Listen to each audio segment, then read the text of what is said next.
Why does God allow cruel things to happen?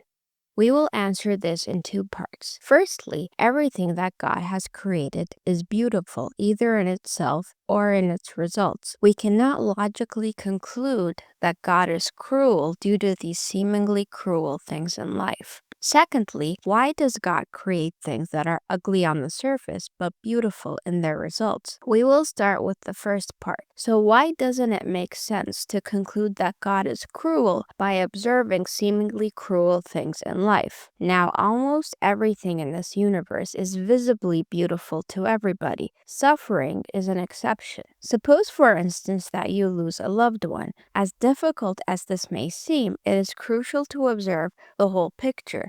The fact that you have other loved ones whom you did not lose, the fact that you are healthy, the fact that you have food and water and are able to breathe effortlessly are all signs of mercy. Thus, the visible mercy of God far outweighs the suffering, so much so that if we started counting all the blessings of God that He bestowed upon us, we would not be able to finish doing so. The suffering is thus infinitesimally small as a percentage compared to the visible mercy of God. If God wanted to, He could give you unbearable pain, but He chose not to. So while He did take your loved one away, which causes you so much pain, He still showers you with His mercy in other areas of life. It is therefore unreasonable to believe these are acts of cruelty. There must be other purposes behind these calamities. Looking at this universe and concluding that God is cruel, astaghfirullah, comes from pessimism. When a pessimistic person, for example, loses a loved one, they only focus on losing this person that they love. They forget the numerous gifts and favors God is giving them at that very moment, like the clothing they wear, the eyes and ears they were given, the food and water they need, a roof over their head, and so on. In spite of all the favors that God has given them, this is the only thing they see. This viewpoint causes them to view God as cruel. For example, suppose a mother gives her 2-year-old a bath against his will. The 2-year-old might in a way see this as a cruel act, but this is obviously not the case. The fact that she's feeding him, clothing him, and taking care of him all show that it cannot be out of cruelty that she's forcing him to take a bath against his will. There is a purpose which the 2-year-old cannot see. If her intention was cruelty, she wouldn't be showing all of these acts of love, like feeding and taking